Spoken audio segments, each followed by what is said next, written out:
Oh, hello there.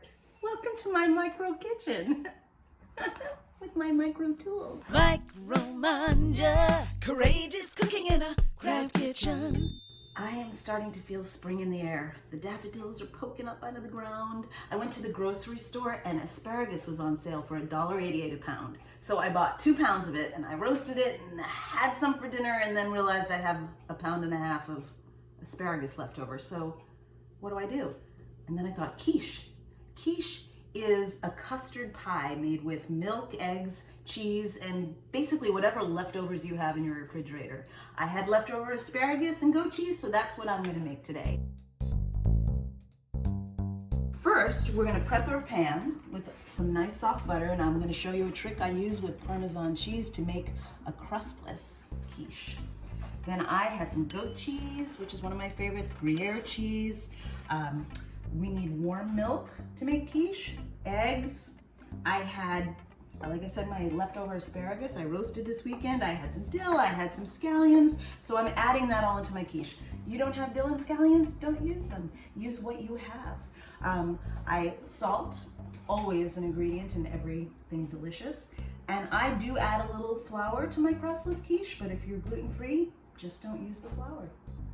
If you want a crust for your quiche, you can make a crust, you can buy a pre-made crust, but I have a really cool trick for making a crustless quiche.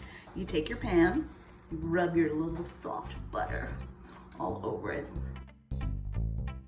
Then we take Parmesan cheese, and like the way you would flour a pan with butter, we dust the pan with Parm, get it all over the bottom,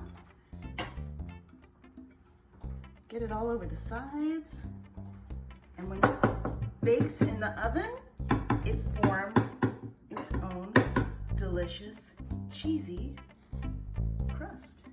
I've got 2 cups of warm milk, 3 eggs, 4 ounces of goat cheese.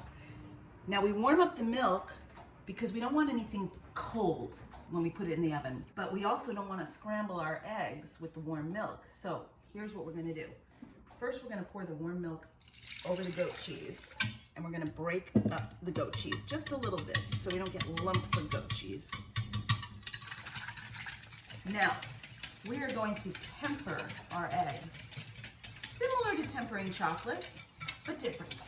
Basically, you want to get your eggs warm slowly, and you want your ingredients to sort of come to the same temperature. If you pour hot milk into cold eggs, you're going to get scrambled eggs. So we'll give them a little beat, and we'll slowly pour in some of the warm milk to bring the eggs slowly up to temperature. Now we can pour all of that back into here, and we've got a custard base. We need to add a little zhuzh to it. Half a teaspoon of salt, some black pepper, fresh if you've got it. If you don't have it, you can use the already ground up pepper. I had some dill, so I love dill with eggs. That's about a tablespoon of dill. I had some scallions, so I'm adding some scallions. And we're going to build everything in our pie pan. Now, I am going to add a little flour and baking powder because I like the structure that it gives the quiche. If you're gluten-free, you could just skip this ingredient. It is not 100% necessary.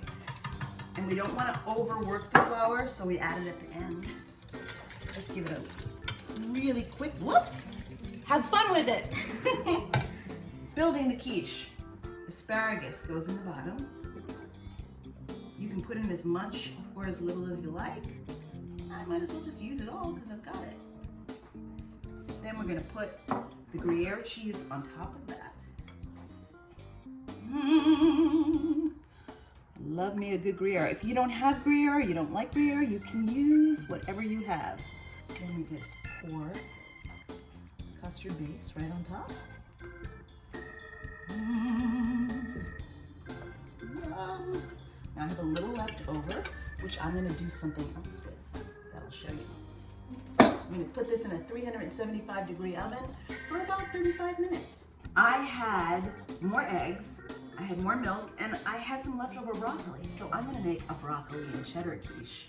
So we just sprinkle some of that cheddar cheese on the bottom. It's not gonna be quite the same as the parm, but use your creativity. I have whole milk here. A lot of quiche recipes call for cream, but you know what? It's not necessary. Whole milk will do. Again, we're gonna temper our eggs. Whip it real good. We're gonna flavor that again with some salt. Half a teaspoon.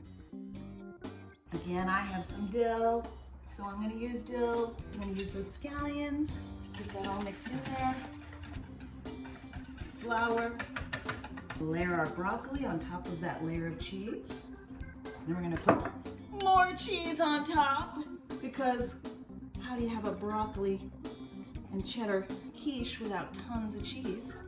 So we're gonna pour that custard over that, and this also goes in a 375-degree oven for 35 minutes.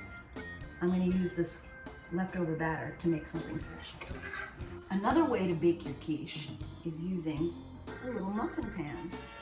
This will make a wonderful hors d'oeuvre, or if you live alone and you just want to make little quiches for yourself and then freeze them and pop them in the microwave when you're hankering for quiche, this will work out wonderful. So what I'm going to do is I'm just going to take some cooking spray, coat the bottom. Now you can do this with butter, the way I did with the larger quiches. You can do it with coconut oil. You can do it with avocado oil, whatever kind of oil floats your boat. Again, I'm going to take my Parmesan cheese and line the bottom of some of them. Since I'm using a teeny tiny pan, I'm going to use a teeny tiny grater. No, that would take forever. Asparagus and some broccoli, each one with broccoli and cheddars. Now we're going to take our leftover custard base from the large quiches, and we're going to just gently cover each one of these. And these are going to go in the oven, again 375. I'm thinking about 20 minutes, and the reason why I'm saying I'm thinking is because I've actually never made the quiche in this little muffin pan. So we're going to learn about this together.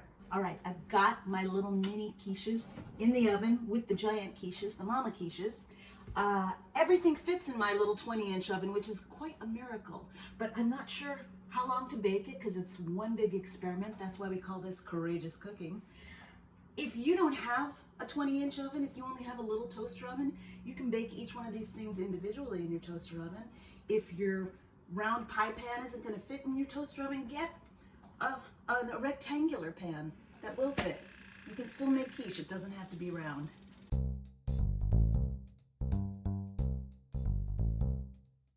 The big quiches have been in the oven now for 35 minutes, so we're gonna check and see if they're done. Oh my gosh, it smells so good.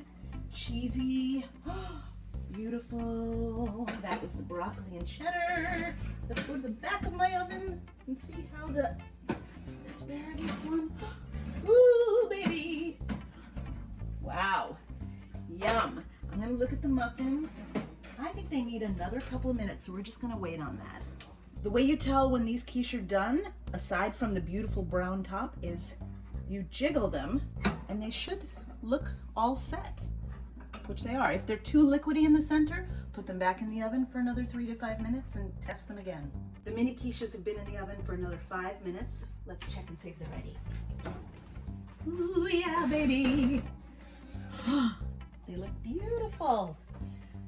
Now, because I have an extremely cramped kitchen with no surface area to work on, I found a little hack. One of my neighbors was renovating and they were throwing out some tile.